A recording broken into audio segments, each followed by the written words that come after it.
Teman-teman, hari ini saya ingin bercerita berkaitan ketika ada suara yang tidak menggunakan kata-kata, maka dengarkanlah.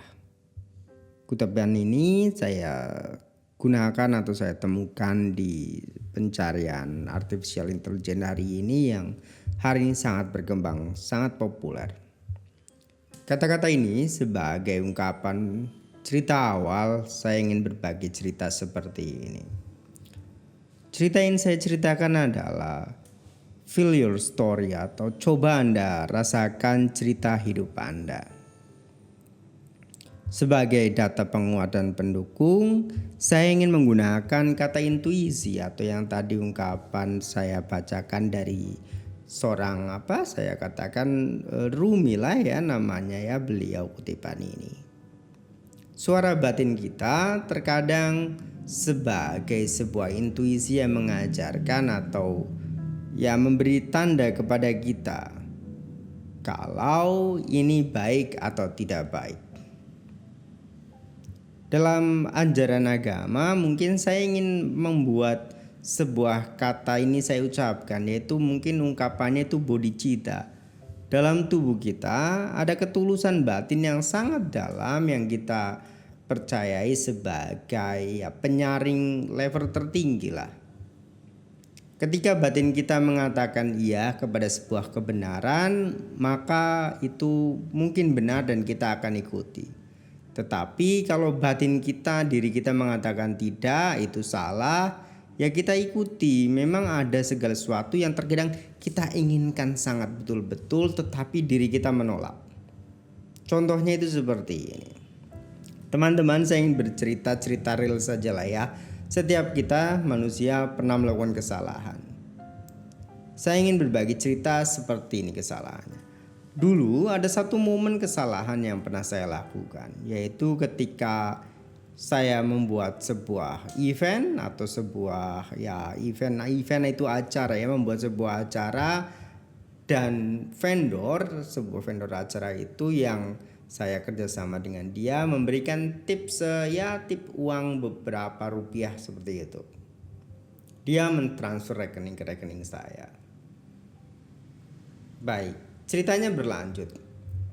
Setelah ditransfer karena memang itu kerjasama pribadi, maka di awal ketika pemberian itu rasanya itu seperti wah ini berkah buat saya ada sesuatu yang tip atau uang lelah lebih yang bisa saya peroleh.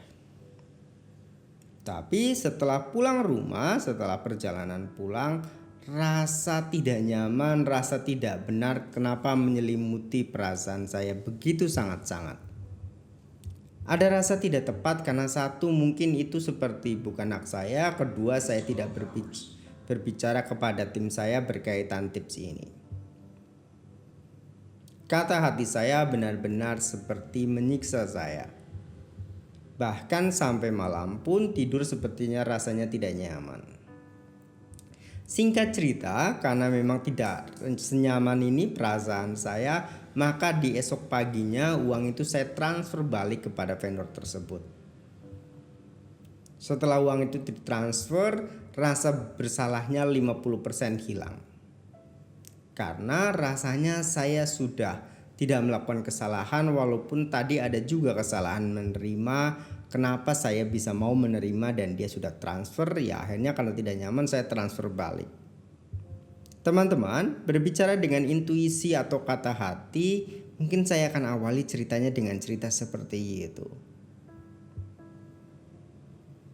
Hati kita ketika kita mungkin belajar untuk menjadi seseorang yang jauh lebih baik lagi ya. Saya katakan menjadi seseorang yang lebih jauh baik lagi.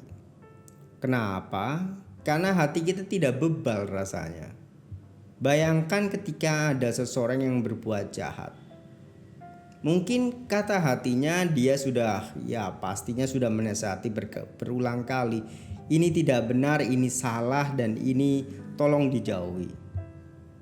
Tetapi karena kebodohan dalam diri, dia terus-terusan berbuat seperti itu.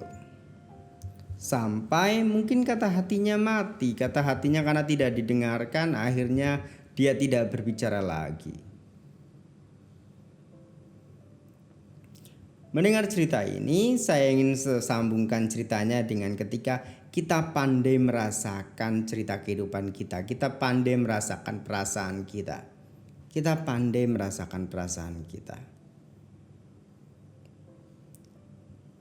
Dalam ajaran beragama, saya diajarkan untuk pandai mengerti diri kita. Tubuh kita yang terdiri dari fisik kita, rupa kita, dan batin kita, nama kita. Ia memiliki aspek kebutuhan dan ia juga memiliki aspek sesuatu yang wajib kita penuhi dan dengarkan. Tubuh memiliki aspek untuk dia butuh istirahat ketika dia sudah digunakan dengan lelah. Setiap hari dia bekerja mengantarkan kita kemana-mana. Dia itu ibarat kereta kehidupan kita.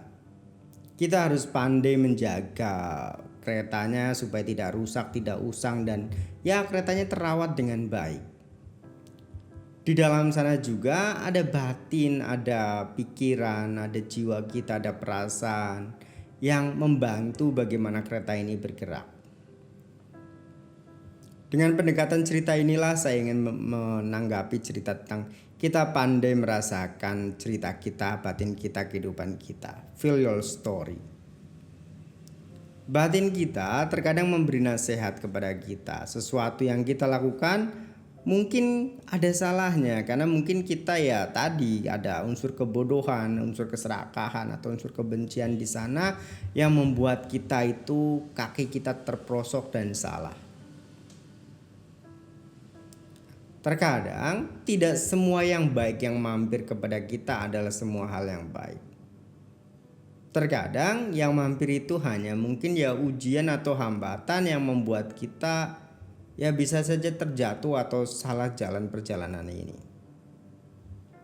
Dengan unsur inilah cerita ini saya ingin ceritakan teman-teman. Sebelum cerita ini saya mulai, tadi sebelumnya saya bercerita tentang kita harus pandai menjaga pikiran kita. Pikiran kita dalam aspek meditatif, kita adalah teman kita yang paling baik. Pikiran kita adalah seseorang, ya kalau saya andaikan seseorang ya, dia adalah teman yang paling setia dengan diri kita. Walaupun dia adalah orang yang paling usil dengan diri kita. Karena terkadang dia pandai sekali membuat cerita yang melebih-lebihkan yang membuat kondisi lainnya menjadi takut.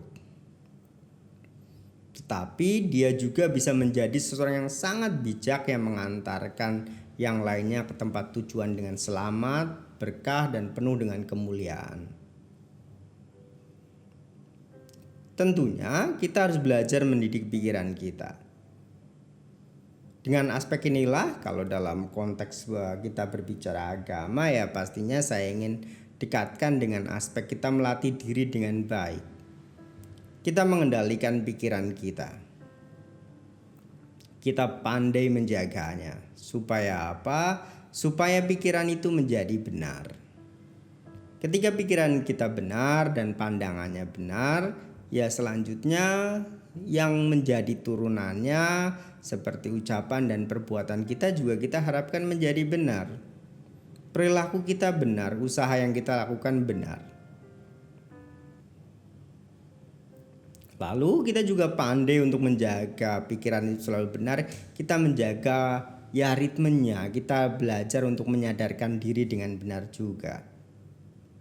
Jangan sampai kita itu hanya terprosok dalam roda kehidupan.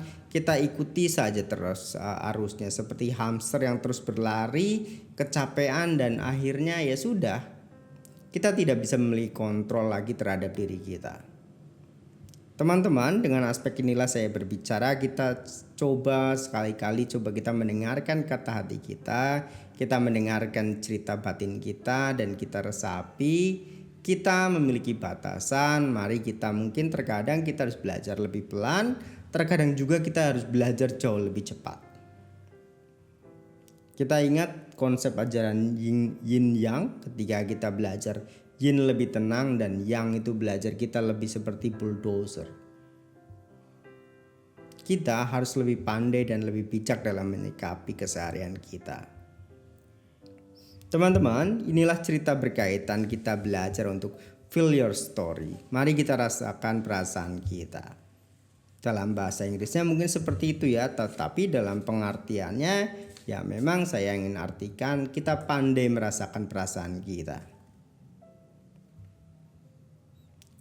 Diri kita adalah teman kita yang paling baik, paling sejati. Perasaan kita, pikiran kita adalah sahabat yang paling baik dan paling dekat dan dia selalu ada. Dulu dari perjalanan kita baru pertama lahir sampai nanti titik perjalanan kehidupan ini kita berakhir, dia akan selalu ada bersama kita. Oleh karena itu kita harus pandai menjaga hubungan dengan baik supaya segala sesuatunya harmoni. Teman-teman, mungkin rangkaian ceritanya seperti itu. Di penutup ujung cerita ini saya ingin katakan semoga kita berbahagia, semoga semua makhluk berbahagia. Salam, terima kasih.